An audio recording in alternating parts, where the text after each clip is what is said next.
Welcome to Engaging Culture, a podcast presented by Bridgeway Christian Church. I'm Brian Kiley. On this episode, Pastor Lance Hahn and I will be discussing The Social Dilemma, a new Netflix documentary that raises all sorts of questions about the role that social media plays in our society. We'll offer our impressions of the strengths and weaknesses of the film, and we'll talk through some principles Christians can use to leverage the benefits of social media while avoiding some of its pitfalls. All of that and more on this episode of Engaging Culture.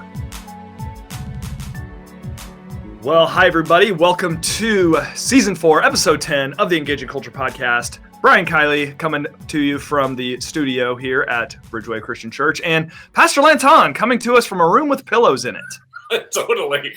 I am at home, and I am in a side office, side room, guest room. I don't even know what to call it anymore. There you go. Okay. Well, I am excited for our conversation today.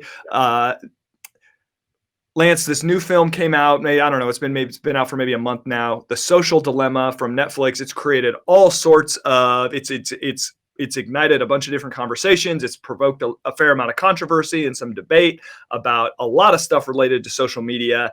And man, I just feel like there's so much from this film that we can talk about and that can be useful to us as we kind of navigate issues related to social media. But just to start us off, because you've seen the film more recently than I have, and so it's fresher in your mind. Can you just briefly give us the sense of what is The Social Dilemma all about, and kind of a general synopsis of what the documentary has to say?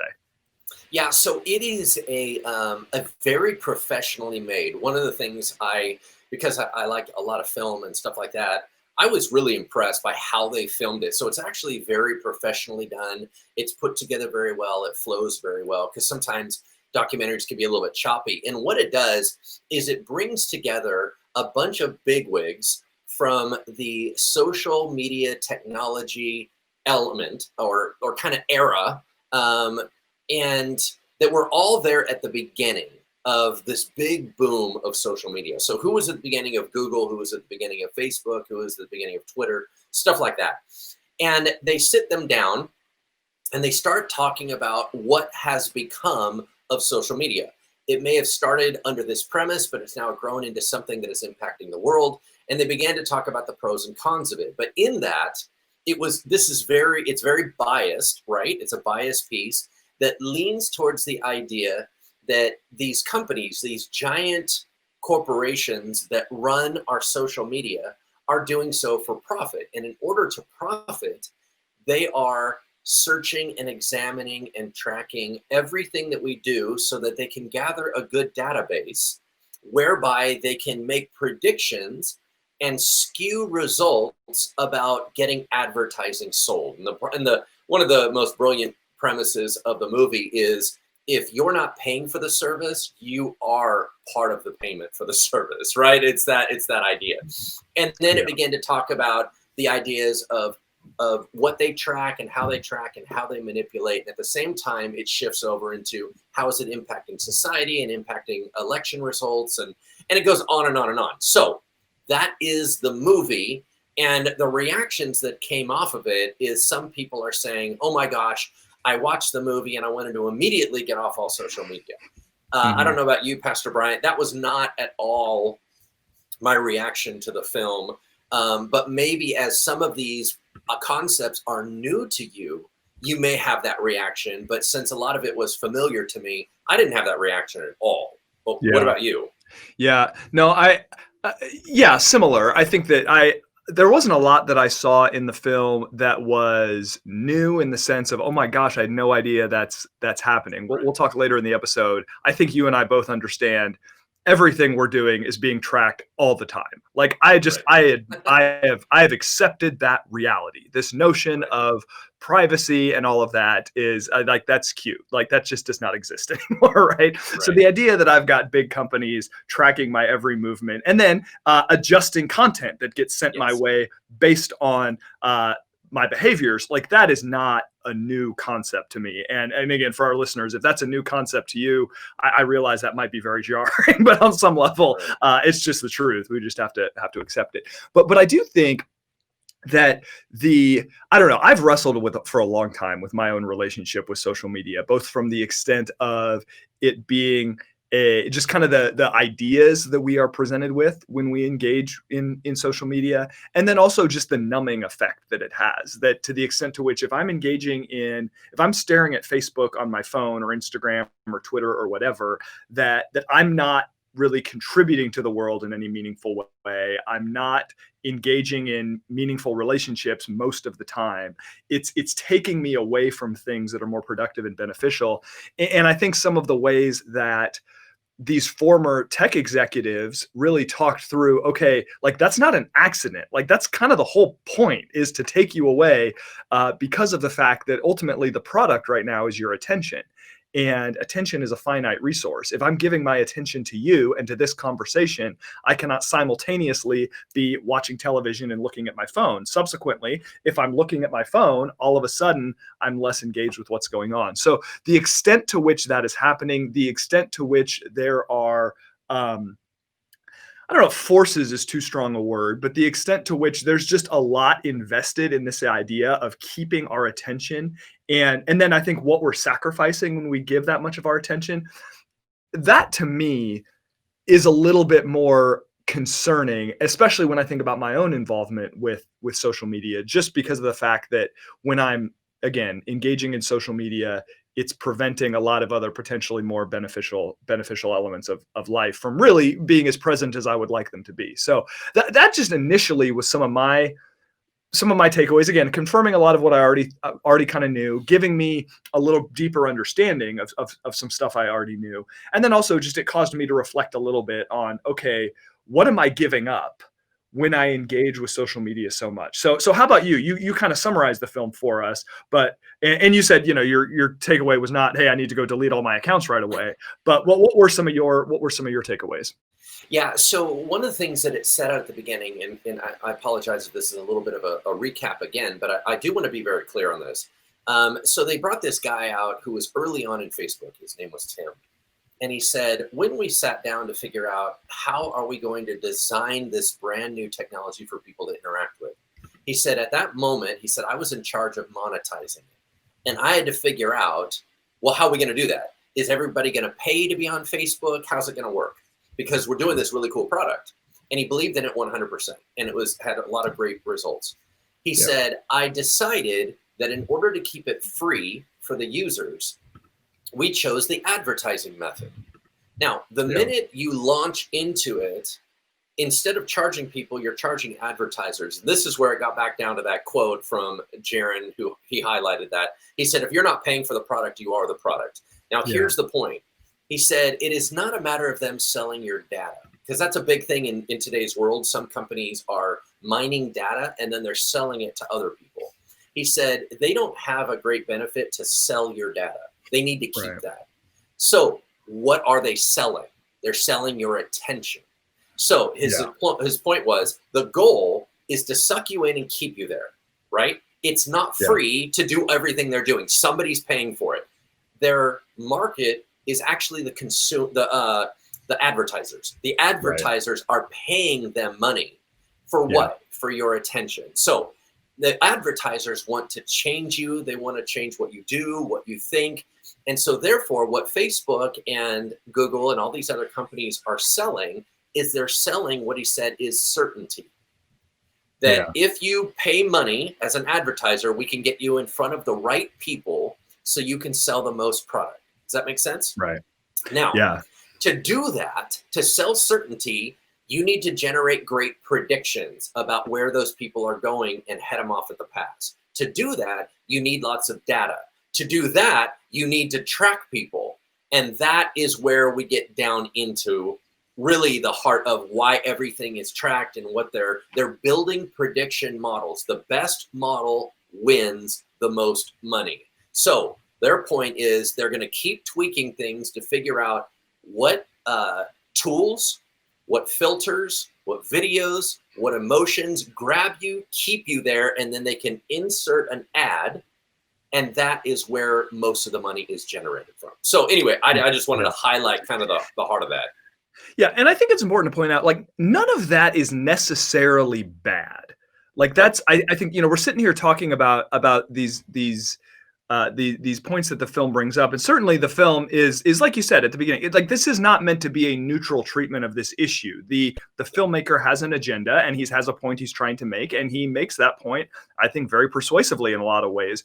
So it's meant to highlight some of the challenges of a lot of what's done on social media, but at the same time, we're broadcasting this live on Facebook. Clearly, we're not totally anti-social media. I personally, there was a time where I would work on Facebook ads for Bridgeway, and we would do targeted advertising because you're looking for, okay, people of a similar age that show interest in these things. Like, that's not necessarily a bad thing. And even like just as a consumer, if I'm going to see ads, I would prefer them be for products I have at least a passing interest in, as opposed to them being random. So I don't think that these algorithms and all of this data collection and then curating our experience based on that is necessarily a bad thing. Now, it does make me think twice before I search for things on Amazon. I'm like, well, do I want to be seeing ads for toasters for the next 3 weeks? I better not search for toasters, right? But yes. But I think I just want to make it clear to our listeners, even at this point, that the point here is not to say social media as an entity is good or bad. There are benefits or challenges to it. Yes. Now, part of what we're going to talk about in this kind of next segment here, and I want to maybe you can start us off, Pastor Lance, and we can go back and forth here a little bit, is social media has a lot of benefits. I think we're aware of many of those, but it also has some potential challenges, some things that are that ought to be concerning, I think, for us as Christians, things that I personally find concerning and that you do as well. What are some of the social media challenges or the potential problems with social media that you see and that we just need to be mindful of? Yeah. So, like you said, I think it's a neutral. I think it can be used good or bad. However, the way that it's designed is it's designed to be a drug. Social media is a drug. Anytime that you have a dopamine hit that is coming in, and they're designed, social media and Amazon and everything, you have to understand it's driven by advertising. Advertising's not new. The ability to manipulate way easier is what's new, okay? But it's designed around the concept of slot machines in Vegas, right? The idea is that when you walk into a casino, you're supposed to hear certain sounds and it's supposed to generate certain feelings. Oh, somebody's winning over there. Maybe I can win. Oh, there's this idea that they're hitting the button. Oh, something else went exciting. Oh, it's getting my attention. That machine just made a noise and it draws me over there. So people will walk into Vegas and many of them will recognize I'm being manipulated. Yeah. And I'm in my drug environment. The problem is not a lot of people understanding social media is designed the exact same way, right? And once again, no one's forcing you to be on social media. You choose to go on social media. The idea is that you just need to know you're getting played, right? Yeah. And so when you have any type of drug, there's a problem of addiction. And the danger of addiction is it separates you from more important things. And so if we're going to talk about concerns or challenges, one of the first things is that it separates you from valuable pieces. Now, it also connects you. This is where, once again, I want to call both sides. There have been reconnections on Facebook of people that haven't seen each other in a long time. There have been the ability, we use Facebook at the church as a connection tool for missional communities and all this other stuff. It is a beautiful resource to connect people. While that's happening, you're getting played. That's what I'm really trying to say. So I think that as far as challenges, the first one for me is the addiction element to it and the separation of good. Yeah. Yeah, no, I completely agree that's an important one. And I think one that I would add to that is, and I mentioned this a minute ago, is the sense of passivity that it encourages. And it's common, I think, for us to look at younger generations, and certainly technology addiction in younger generations is a challenge. And it's been a challenge with many earlier technologies, right? This is not a new thing, just with Facebook, that's been a challenge for a long, long time. However, it's very, very important. It's very, very important to recognize that this is not just a problem for younger generations. That this is actually, that there's all sorts of research out there Sorry, I'm sitting here trying to talk and I've somehow activated Siri on my laptop. I'm trying to quiet her down here. I'm like trying to concentrate. I got this anyway. Whatever. We're back. That's so creepy, by the way. Yeah, here we are. Social media, things being watched, tech, and Siri. Quiet down. Back on my train of thought here. There is tons of research out there showing the level of frustration that kids have with their parents' technology addiction, right? There is tons of evidence out there, and certainly plentiful anecdotal evidence to show the extent to which older, people my parents' age and beyond have been radicalized by, now they're just living in these sort of social media sinkholes where they're being just fed fake news, and they're fed divisive and inflammatory content. And now what you've got is older adults who are investing these later years of their lives not in passing on wisdom, but in forwarding God knows what, literally, in terms of, fake and inflammatory information. And I think that's really unfortunate. And I think from a Christian perspective, man, especially as someone who, I still like to live in the delusion that I'm still, young or youngish. I think the collective wisdom that is potentially lost amongst older adults who, time spent engaging in community, time spent wrestling through real challenging issues, time spent reading, time spent investing in younger generations, is instead spent in this sort of social media echo chamber weird place. Like that, to me, is a real bummer. And I think we're making a big mistake if all we talk about is tech addiction amongst teenagers, because I think there's a problem with it amongst older adults as well. So kind of the passivity angle plus the loss of wisdom, I think, as for faith communities in particular, is a real challenge. What are some other ones? Or even a response to that? Yeah, no. I think a little bit later we'll get into some of the national concerns of the polarization and radicalization and all that stuff. We might touch on that a little bit later. And I do agree with you. This is an issue that all age groups need to be concerned about. We always do that. Oh, the kids. Yeah. We're all in it. But I do want to highlight something about the children that is going on that's very powerful and scary. Yeah. I was sharing a little bit with Pastor Brian that when I saw the movie, it sparked an idea in my head. So here's the idea. That when I was growing up, there was child stars, right? All of us, we had child stars growing up, and we would watch them just blow themselves up. And it was, I remember Todd Bridges from Different Strokes back in the day, and then it was Dana Plato from the same show, and they're off into drugs, and you start watching all these kids, whether they're from the Brady Bunch or from this or that, and they're blowing up. More recently, we watched Britney Spears grow up in limelight, and she got, it takes something from a Mickey Mouse show to a totally different lifestyle. And so we've watched all these kids grow up in the limelight and become distorted. And it was basically like watching a train wreck. That is what all of our children have now been exposed to. And the reason why is what caused those meltdowns was they're trying to grow up, but they had thousands and thousands of eyes on them pouring in and telling them what to think and how to shape their image. It was telling them how to grow up by social grouping. Well, the problem with that is everybody on the outside was looking for entertainment purposes, not what was best for the child. Now, when our kids get on social media, they have thousands of eyes commenting on how they look, which obviously reinforces the body image problem for females. It starts reinforcing, I think you should do this, you need to wear this, when you're sexy, I'll give you more attention if you do. All that distortion that we've seen with celebrities is now in the average ordinary home. Yeah. And that's allowing a lot of our children to get train wrecked on the way.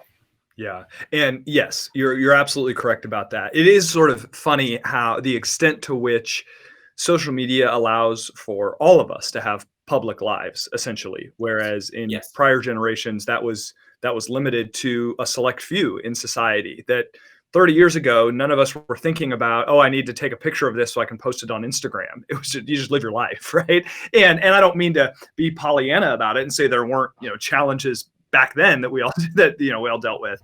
But the extent to which now, especially, you're right, I think kids who developmental stages, prefrontal cortex, not totally there and all that, that now you're right. They've got these kind of feedback loops operating constantly, especially online, where I don't know if you know this, people can sometimes not be very nice online, or so I've heard. Yeah, and a novel idea, I know.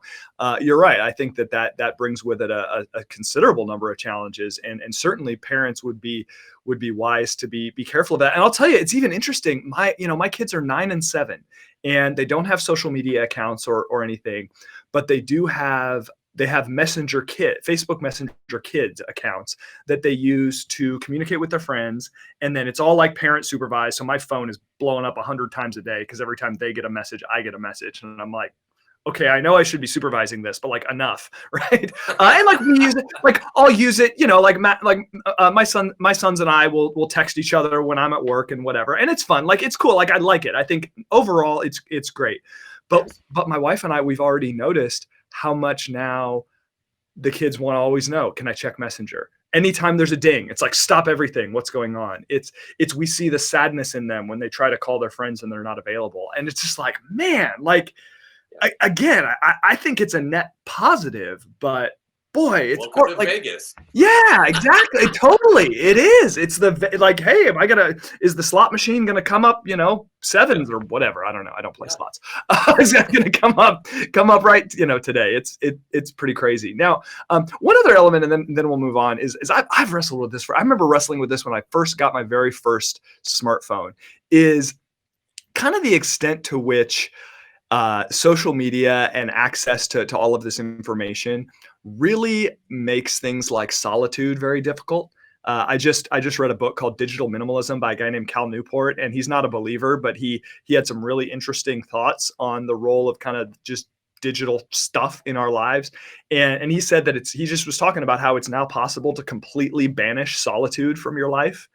And I'm not sure that's a good thing. And I'll certainly, man, I'll be the first to admit, like, I have to stand in line at Home Depot or whatever. And it's like, man, my phone comes out immediately. And it's like, it's funny how even in the last few months, I've tried to just develop the discipline of just standing there, of just, okay, I don't need to check. I don't need to have input constantly. I can just be. And it's like, it's almost alarming to me how much discipline that takes to like, just simply brutal detach for a second. Well, and in the film, they were even talking about the fact that we now have generations being raised with social media or technology as a pacifier. Now, every generation has different pacifiers.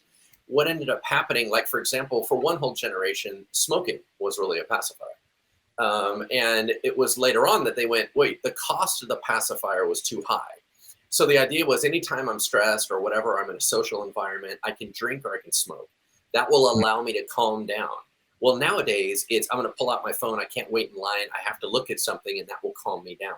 That's that drug effect to it. At one point, we decided, okay, there's some people that should be able to chew cigarettes, and then children can't. We decided some things, alcohol is okay for some age groups, but not for other age groups, because the cost of the pacifier was so high. So the question that's being raised in this film is the cost that's happening for the pacifier. The cost happening for the tool, the cost that's happening. One of the things that I think that we've talked about way before this ever came out, and the dangers of the technology and everything, is if you do pull it away from us, we don't quite know what to do. There's a scene in the movie that's faked, right? It's this dramatization where they pull all the phones away at the dinner table, and the whole family has nothing to talk about because they're all thinking about their phones, or they're not quite sure how to interact. And kids already are a little bit awkward just in general, trying to communicate with one another. Pull their phones away and stick them in a room, and they have no idea what to do. They kind of freeze up, right? And so the thing for me is that they own us in the sense that if you just told somebody, okay, everybody get off social media. I'm going to tell you right now, the cost is way too high to get off of it. Because here's the deal. You can't do your job. Your job is communicating to you. You can't be able to handle church. Right now, you would not have any access to this. Yeah. We have to change everything. If you're going to miss work stuff, friend stuff, opportunities, and all that stuff, it owns you, right? Yeah. And so much of it is good and healthy, and so much of it can go wrong. So once again, what you're not hearing us say is we have to get off social media. We Right. just need to be aware of the costs and make sure that it is limited and monitored in our lives and the lives of those that we love. Yeah.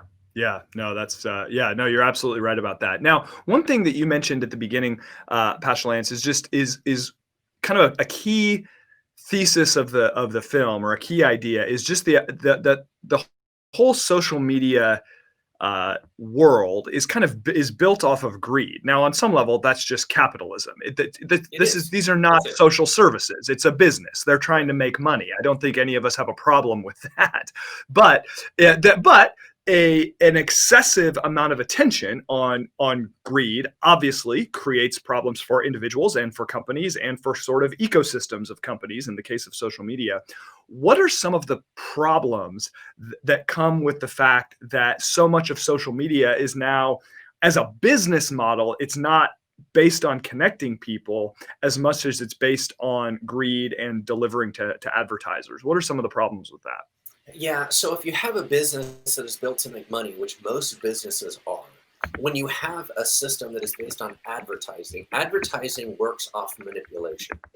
That's kind of how it works. So they're either selling you something that you need, that you think you need, or they're teaching you that you need. That is not new. Once again, the only difference of today is that you can do it on a national level, on a mass scale. Before, you had to do it person to person or region by region. If you go all the way back to the snake oil salesman, right, the guys that would come through in their little buggies and their wagons and they'd set up, same exact thing was going on. They were selling a product and they were doing it by manipulation, but they could only reach people they could talk to. Then all of a sudden you started having a bigger audience and a bigger audience. Well, now we can shape nations. Now, the danger because of all this is that the systems work on algorithms. Algorithms are programs that take in data and then spit out the most effective way to impact you. So it takes in, what were you staring at? How long were you staring at it? What seems to be your interest? And this is all being done by computers. One of the faulty parts of this movie is, in order to make that point, they dramatize it and make it look like they're personally watching you, that some individual is just staring at you, and that they're trying Right. to write down everything you say. That is completely Yeah. bogus. It is way more generalized, and it is massive amounts of data about massive amounts of people. Now, in Yeah. order to zone in on you, the computer can say, out of your systems, I'm getting these readings, therefore I can do this. The challenge with that is that the algorithms were set up by a human being. That human being put a formula into the computer and said, I want you to find the best way to advertise. That means you have a brilliant computer program learning more about you every day on how to manipulate you to sell you. That is really the challenge. They started the program, but it's learning on its own. So they don't know where it's ultimately going to take us. But when you can Right. do that on a national level and start shaping what people see and what they don't see, if you can start shaping what they're interested in and what they're not interested in, that is where this massive danger comes from. It is sending out stories that shape people's morality, but it is an amoral system. The algorithm does not know what truth versus fiction is. The Yeah. algorithm does not know good versus bad. It's a computer program. It only knows what's effective. That is where we get into the danger of things like fake news. The Right. algorithm will say, this fake news source gets more of your attention than this real news source, so it will draw from that more often. Yeah. That is one of these big dangers. And Yeah. so I don't know where you wanted to go, so I'm going to pause there because at some point I wanted to talk a little bit about how it ends up creating echo chambers and polarization and the Wikipedia concept and all that. Yeah. Yeah. Well, let's get into that a little bit. I think that the point you made here though is critical, and I wanna reinforce that is the idea that when the point is attention, because attention equals profit, then the Yes. algorithm is not seeking to form us in any sort of morality. The algorithm is simply seeking to hold our attention. Now, I'm not saying that the existence of that algorithm is necessarily, like, I'm not saying it's wrong of Facebook to create that No, algorithm. They're a company that not is at built all. to make money. It is what it is. But to recognize, as you just said, this is where this is why fake news is so popular. There's the old quote that ironically is attributed to Mark Twain, even though he did not actually say it, that a lie can travel halfway around the world while the truth is tying its shoes, right? That Yeah. that fake stuff is very, very popular. Inflammatory stuff obviously is popular. That one of the guys in the film, Jaron Lanier, he has this quote. He says that social media is biased not to the left, to the right, but downward. That like basically Right. social media is constantly feeding us all of this like least common denominator, like activate your brain as like minimally as possible to get the biggest reaction, and that is not and the type of content that does that is not typically thoughtful or particularly deep or nuanced. It's just very inflammatory, and that's where a lot of this polarization comes from, is because that's the type of content that if we're not really critically engaging with what we're seeing, that's what's going to produce all of these different reactions. So what the algorithm is doing is it's simply seeking, okay, what is holding our attention the longest? And what tends to hold our attention the longest is something that's going to make us angry, something that's going to make us afraid, something Yes. that's going to make us just really have these strong emotional reactions. And unfortunately, a lot of that is fake. A lot of that is Yeah. highly, polarizing. So then let's just get into that a little bit more. How does that then create kind of, we see it. We all live in we live in the real world here. We see the divisiveness, we see the anger, we see the echo chambers in the division. How does all of this that we're talking about in terms of social media contribute to all of that? Yeah. So what ends up happening is, and make no mistake, when they design these companies, their design to get users was designed on examining psychology. Yeah. They did a ton of studies, and they have whole divisions about studying you to know you more than you know you. That means they're working on triggers, they're working on dysfunction, they're working on designing rabbit holes on purpose to keep you sucked into it. That's all part of advertising. It's what magazines are and TV are and all those different things. So once again, that's not new. But what ends up happening is that it ends up taking things. I don't know if you've ever been in a reading a magazine and all of a sudden you started noticing it was kind of pushing a product, and you look up and the top banner on the top says ad section, but it looks just like the rest of the magazine. Now that is a Yeah. sneaky way of putting it in and making it look like news, but it was actually an advertisement. Now, Yeah. so once again, not new, but here's what is so amazingly scary about the way things are designed today, and it's because of our usage of it, right? Here's what happened. So the guy used a perfect example. He said, everybody knows Wikipedia. It's an online encyclopedia that everybody kind of gets a chance to look at and put stuff in there and try to correct each other. And they're trying to work off. Now, Wikipedia has its own challenges, right? There's a lot of issues about it.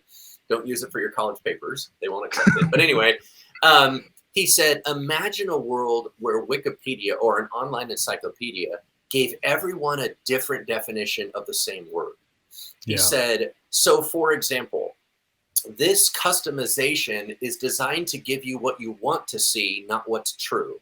So if you're in a certain part of the country and he said, for example, Google climate change, the things that pop up first for you will say climate change is destroying the world. If you are Googling in a different location, it will pop up and say climate change is a hoax. In Yeah. other words, it then, whatever you put into it, it takes that information and says, you want to see more of this. So if you show any leaning anyway, whether intentionally or unintentionally, it will start sending you back facts or stories that back up your side. Yeah. What that does, it creates polarization because you see so many stories after stories after stories of experts telling you what you believe. Then you look at somebody across the aisle or with holding the picket sign and you said, what a moron. How can they believe that with all the facts that are on my side? And what you don't realize is you're seeing completely different set of facts. You're seeing a completely different set of experts. You're seeing a completely different set of stories based on your search history.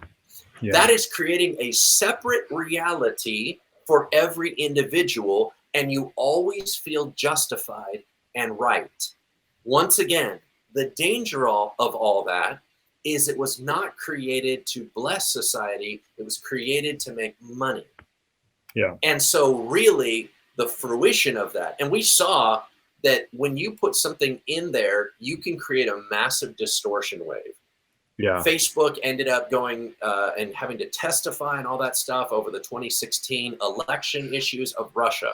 And people were like, Yeah. Russia hacked Facebook and Russia did that. Hold up. Russia just used Facebook for what Facebook is designed for. There was no hacking going on. They were just able to use it as an advertiser. That was it. Yeah. Nefariously, yes. Right. But they didn't hack anything. Yeah, it wasn't some sophisticated operation where they got inside the code or manipulated something beyond. And now they used it, I would say, for not its intended purpose, but it was not sophisticated in that regard. Yes. And that's what, man, now I'm just spinning because this just raises so many different questions for me, right? It's like, okay, you talk about this idea that, yes, you're going to be fed different information depending on where you live in the country or what you've shown your views to be like based on your other behavior. And that just, man, I have such a hard time with that because it's, we talk about even simple things like, okay, what's true and what's not. And there's a lot of gray area in a lot of different things. Like I understand there are a million issues in our world that are not simply black and white. However, there are a lot of issues that kind of are like that are either true or they're not. And on some level, my feelings about whether or not something is true really doesn't change the fact that it's either true or it's not. So, I mean, we live in this weird world of, again, you've got fake news. You've got people that go on television talking about alternative facts. You've got all of this stuff that happens. And even in questions about, okay, even the role of, say, Facebook and Twitter and these different companies in, okay, what is their responsibility in removing fake content or things that are not true? It's interesting. I get in conversations about this, or even I've posted on Facebook about like, man, I think it's a good thing that they're getting involved in trying to filter out fake stuff. But the pushback I always get is, well, how do we decide what's fake? And it's like, well, okay, on some level, I realize we can go too far in calling things fake that are maybe a minority view or the kind of the jury's still out, or maybe it's complicated, or maybe it's misleading but not outright false. But man, the extent to which a lot of our sort of social media echo chambers will get us to a place where we're not even really able to engage with, okay, is this actually true? And instead we're just looking to confirm our own beliefs, and we've got content being fed to us to confirm those beliefs. Gosh, I don't know, man. I just don't even know what to do with that. It really, I think it makes it difficult because what it does, and then I'll have you jump in here, is when we're getting these different definitions of truth. Yes. It makes conversation and really, I would say, social progress really difficult, right? Yes. Yes, it's almost impossible because you're operating off a different set of facts. Yeah. If, for example, you had an orange and we were going to discuss an orange, but your orange was red. Yeah. You would use that out as your definition of orange. I would be talking about a totally different thing. You've just now distorted the entire reality. So now you have in our society, the reason why this is so important to me, and this is the biggest part of the movie for me, and why I think everybody should watch it, because of just everyone understanding what's happening. I'm not telling you what to think, but what's happening is that you can find out whether or not it's the issue of, do you wear face coverings or don't wear face coverings? What's going on with coronavirus? Literally, it will put you into a world, no matter what side you're on, where you are absolutely convinced and told everyone else agrees with you that's smart. Same thing with vaccines or non-vaccines. Same thing with political issues. Same thing with, and it goes on and on and on and on and on. It's telling you. Now, the other problem is that even if Facebook suddenly got a conscience, here's the challenge. The algorithms have trillions of news feeds, and they're not designed to determine right from wrong, good from bad, accurate from inaccurate. It's just designed for attention. So it can't sort it either. There's too much data passing through their channels for them to filter and sift. So the responsibility is for them to do their best, but ultimately the responsibility is on us to filter and sort and sift our information. You could be in a land full of liars and you're still held accountable by God to discern truth and wisdom. Does that make sense? Right. So yeah. So Yeah, do you want to finish that thought, or I have a question sort of off of that, or did you want to finish? No. Please go, because my mind keeps exploding. Yeah, me too. Okay, so all right, so let's. I guess there's a little bit of a gear shift here, but it's building off of what you said. We're Christians, yes, and social media engagement for people of faith. What are some ideas? And as these words are coming out of my mouth, this feels like more of a left turn now, which I don't really intend it to be necessarily. What do we as people of faith need to be, I think, especially aware of when it comes to our engagement with these online platforms? Because, okay, so here's the connection. As you talk about the idea of, okay, yes, there are things Facebook can do, and in fairness to them, there are things they are doing to combat, fake news and misinformation and things like that. But ultimately, we cannot allow the responsibility to fall entirely on them. That we have to bring something to the table as well to kind of not be duped by a lot of this. But can we just talk through some principles for people of faith in our engagement with social media that just can be helpful, or things we can keep in mind to try to maybe leverage some of the benefits? Because here we are, we're talking about all these dangers. Like, again, social media has tons of benefits. Leverage the benefits while avoiding some of the pitfalls. Yeah, so the first principle is understanding what it's built for. If you understand what it's built for, you can then adjust your filter appropriately, right? Yeah. So if, for example, I said, hey, let's play football, you would realize that the football was designed to be thrown and caught, not to throw at somebody's face when they're not looking. That's called a weapon, right? So just look at what it was designed for. It's designed as an advertising tool. Now, along the way, it was also designed for connective purposes. So you use it for the good reasons and you filter out the bad reasons. So that could be as simple as that. But as Christians, the number one principle we need to understand is, where are you getting your truth from? Yeah. And what I mean by that is, who's the one that decides who you are becoming? If the primary voice is God through his word, through his revelation, through his intimacy and connection with you, is the one shaping and developing you, and that is the most primary, then peer pressure has less of an effect. If you're older and you're trying to understand all this stuff, we've always dealt with this. It's called peer pressure. How have you dealt with peer pressure? You say, well, when I was growing up, I can't just do everything my friends do. I can't let my friends tell me everything. I have to go back to the word and back to understanding that God gets to tell me what is right and wrong, what's important, what's not important.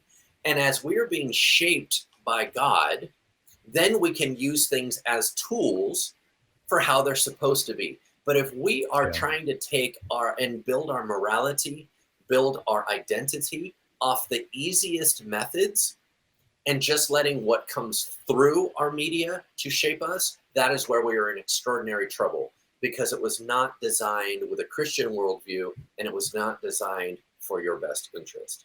That's kind of the point. What do you do? You have any that you would add to that? I think that's really well said, and I think with that, to recognize the formative nature of social media, that I've said in sermons and a million different avenues, that our lives are in so many ways the product of our influences, right? For example, I don't tweet. I have a Twitter account. I have not tweeted in several years. And I don't really want to tweet. However, I go through seasons where I'll engage with Twitter just to see what's out there. And I have my people that I follow and everything else.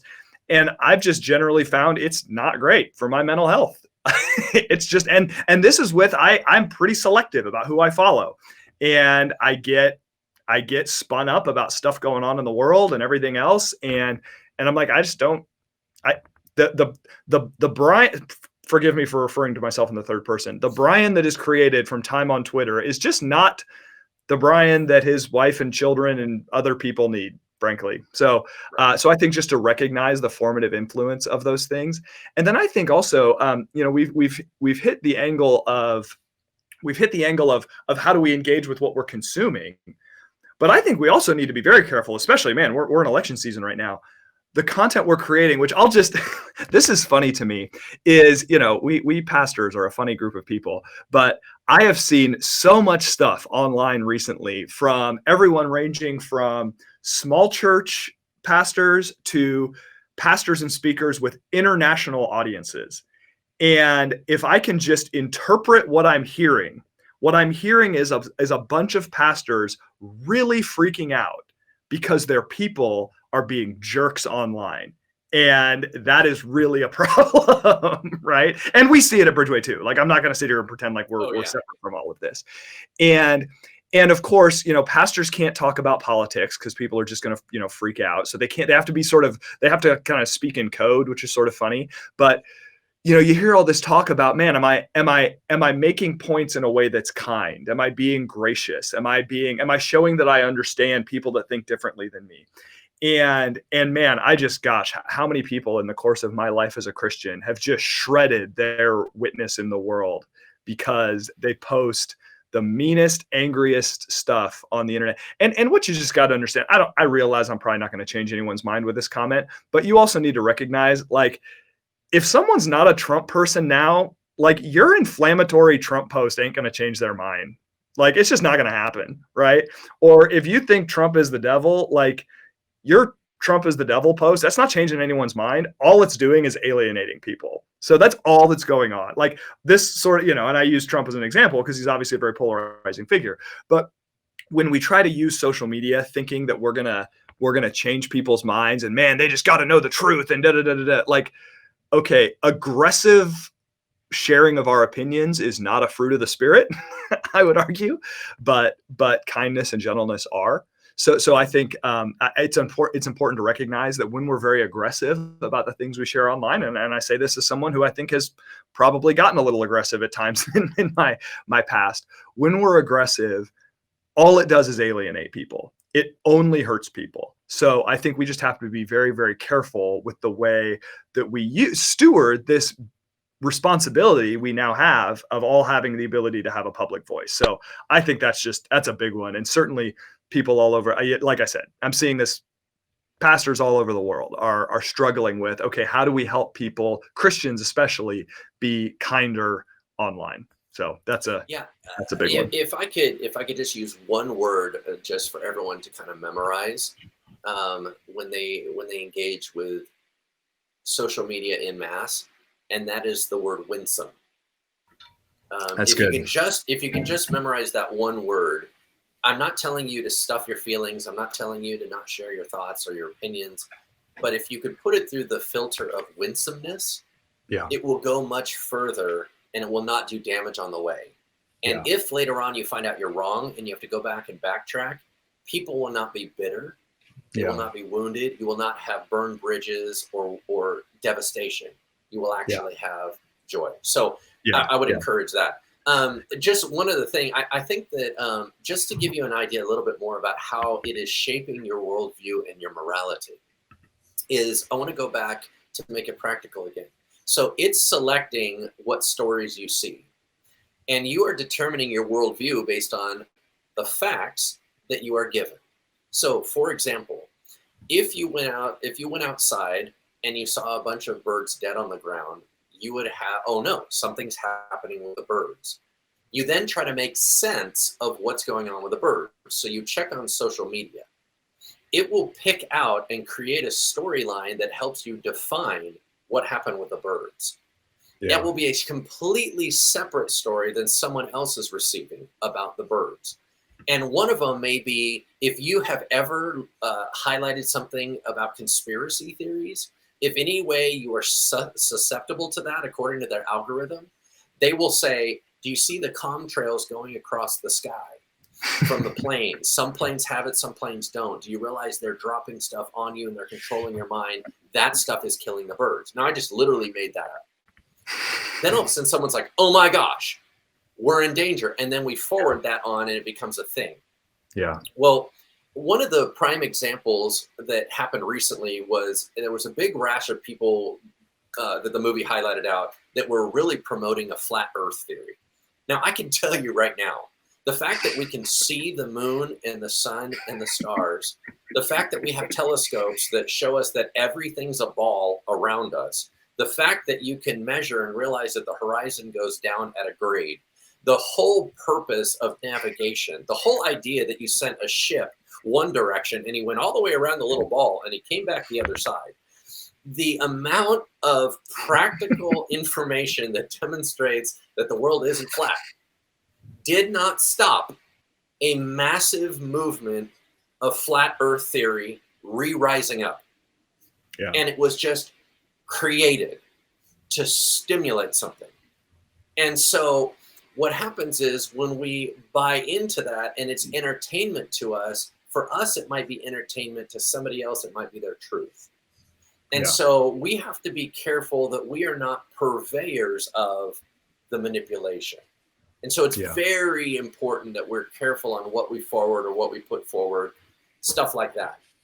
Yeah. Anyway, just had to make that point. And so much of this comes back to our own hearts, right? And our own ability to engage appropriately. I mean, I teach over at Jessup, and somebody asked me a question in my last class session, which I've been asked this question many times, is so where do you get your news? You know? Yes. And I'm always hesitant to ask that question because, or sorry, I love that question. I think it's a great question, but I'm always hesitant to answer it because, number one, I think people will make assumptions about my political views based on where I get my news, which is crazy, but whatever. That's just the world we live in.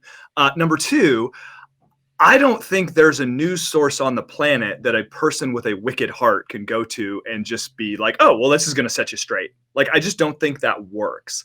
And similarly, if we're not willing to read with sort of a critical mind that challenges our own bias, like there's just, I don't know where to send the person that's not willing to really do that work. Right. And I think that's where the challenge of social media lies, is that can it be used in a beneficial manner? Of course it can. Yes. But at the end of the day, we have to examine our own hearts and say, okay, what do I care more about, telling the truth or defending my side? What do I care more about, being kind or making a point? What do I care more about, thinking critically or just kind of causing problems by raising inflammatory stuff? These are questions that we cannot rely on Facebook and Twitter and Instagram and TikTok to answer those questions for us. We have to be formed in those ways ourselves. We have to be formed in that way by the Spirit of God and by God's word and by community and all of those things. And if we're going to be healthy online, we have to be able to bring those things to the table. And if we can't, man, I don't know what Facebook's supposed to do to stop us from being really unhealthy, right? Absolutely. I think in answer, because I get that question a lot too, and I've used your analogy in the past where you said, if it's true news source, you're probably gonna have to pay for it. Mm-hmm. And you were using it under the premise that somebody's paying their bills, and if they're using it for advertising, or if they're using it in a way that it's entertainment, it's going to skew the results. So, I mean, if you really want the answer to that question, here's your answer. And you're going to go, well, I don't want to do that. It's too much work. I understand, but here's your answer. If the issue matters, you have to find a news source that is interested in journalism. Right. Now, how you do that, that's your own business. You have to go dig it out and figure out who really cares about journalism, and that's a lot of work. So most people don't want to do that. So your shortcut is you have to realize how they're making their money, and you probably end up having to pay for it. All right. Opposite news sources so that you can tell two different sides. Like if you look at my phone, I have a whole bunch of conservative and a whole bunch of liberal news apps. So that if I have to search out something, I before I go to the great people that are interested in journalism, I look at a story from multiple sides all the way around it. Then I go into do my research. So those are just little cheat sheets. But I have two issues as we close out that I wanted to talk about real fast. Yeah, cool.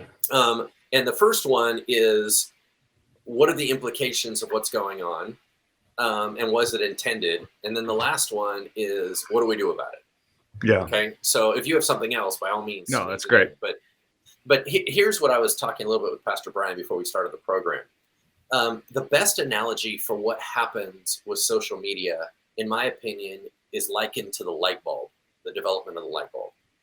The light bulb was developed because it was fascinating to make it. When they realized they could do it, they weren't not going to do it. It's just, I mean, that's something about progressing as a society and people wanting new stuff.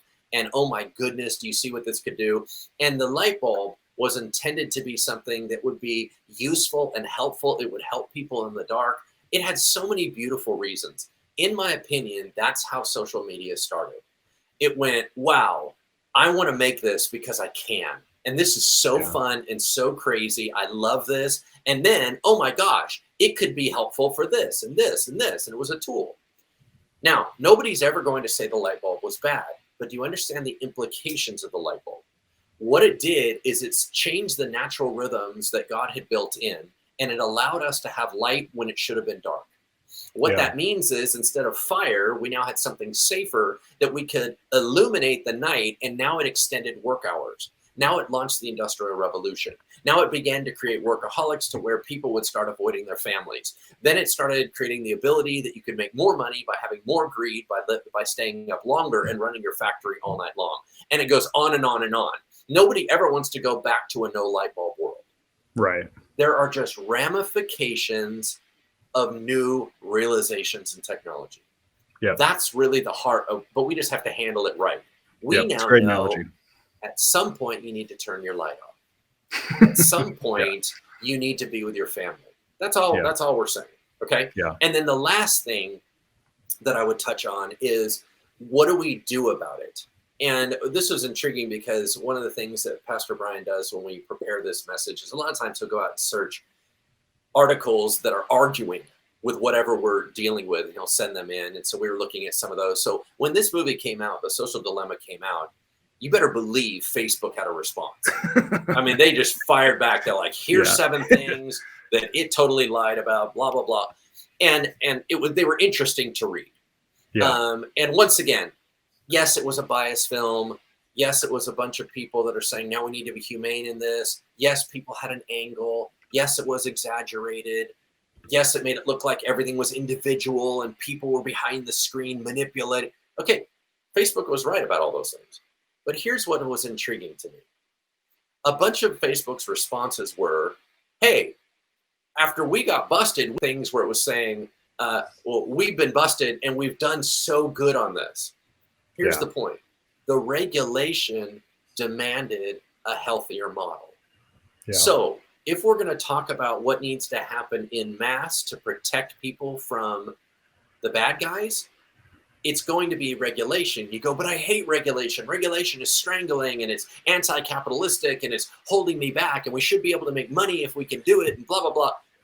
But one of the beautiful things that was pointed out by this movie is there's always been things that are regulated. Yeah. We are no longer allowed to traffic in people. We cannot traffic in organs. As I shared earlier, we can't use smoking the same way we did before because the cost was too high. We have always legislated and regulated bad behavior for safety. Right. In the same way, even the best intentions of Facebook still need to regulate the bad guys.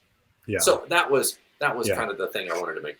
Yeah, well, and I think that opens a whole other can of worms of to what extent should it be regulated. Right. But I think that your point is well taken. That it is funny to me that we look at the idea of social media censorship or regulation or things like that, where now we're all freaking out, like, oh my gosh, they shouldn't be doing this. And it's like, yeah, like you said, on some point, we've always been regulated.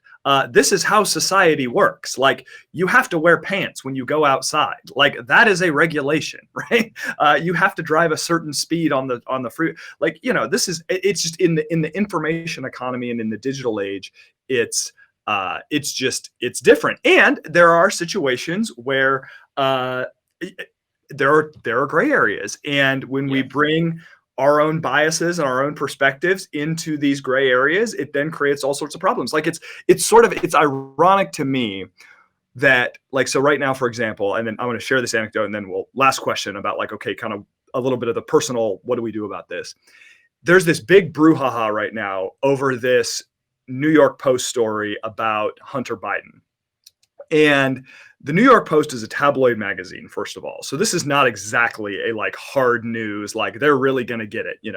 They had multiple, and listen, just the facts here. Like what I think about Hunter Biden is completely irrelevant to my analysis of this story.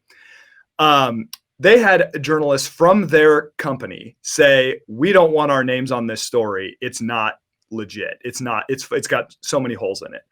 The story is completely full of holes.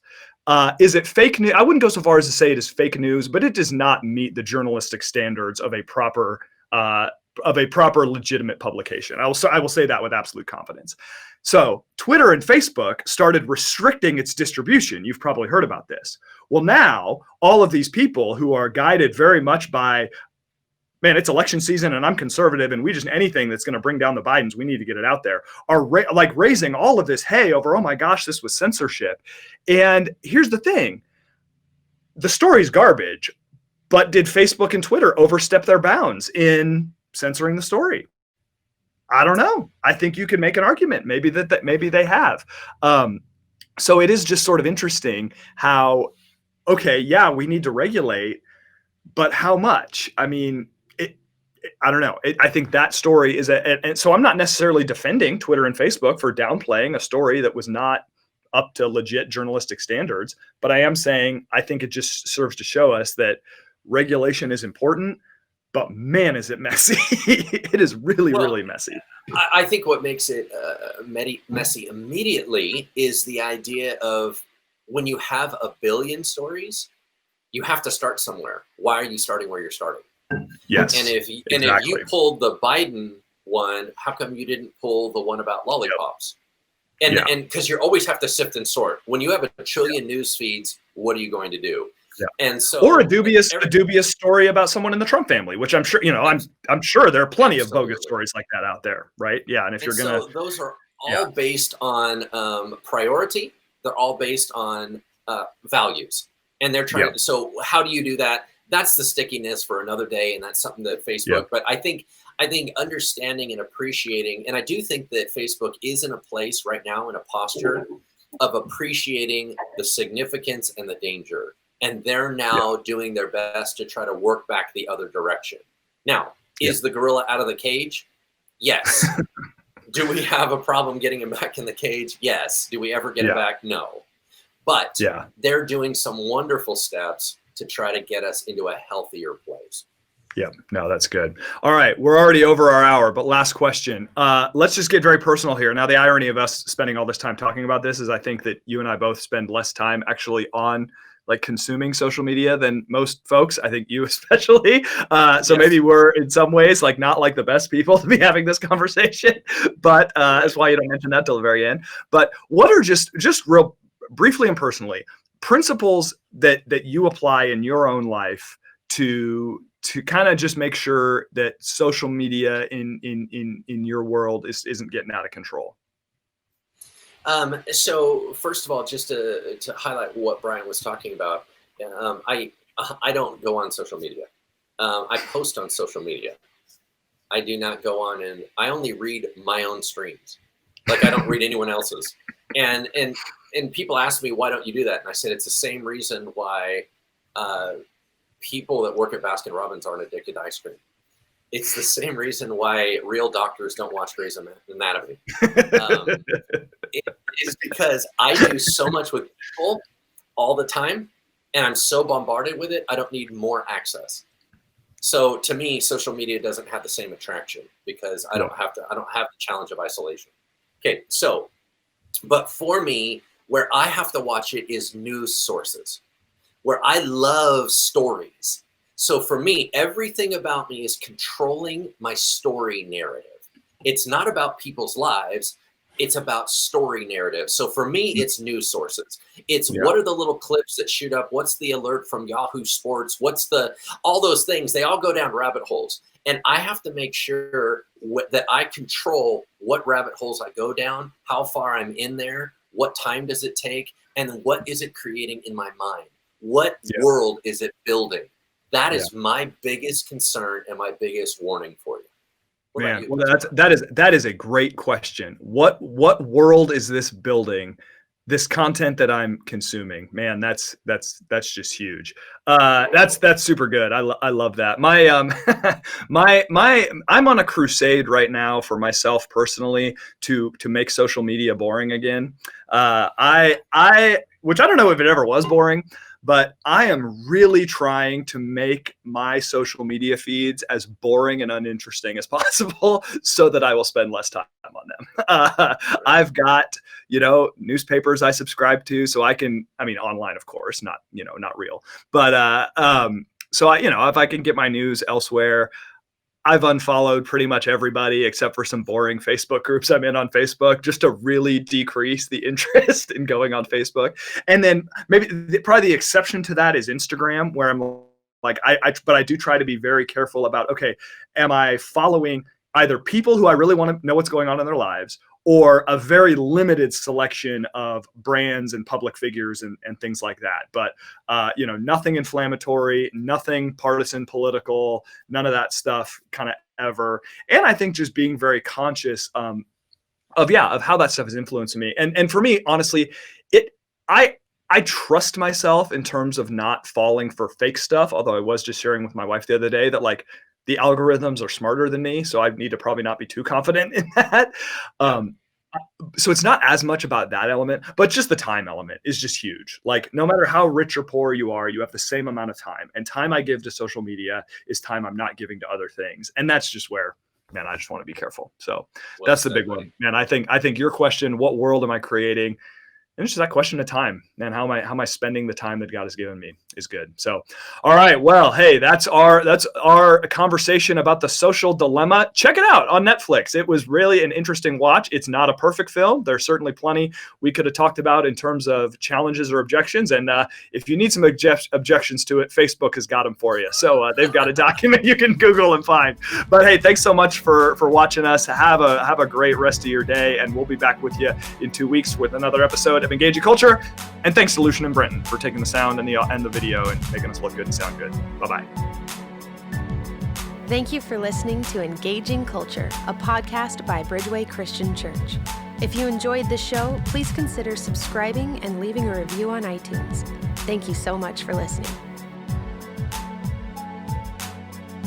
Music is used under the Creative Commons license and is provided by Dexter Britton.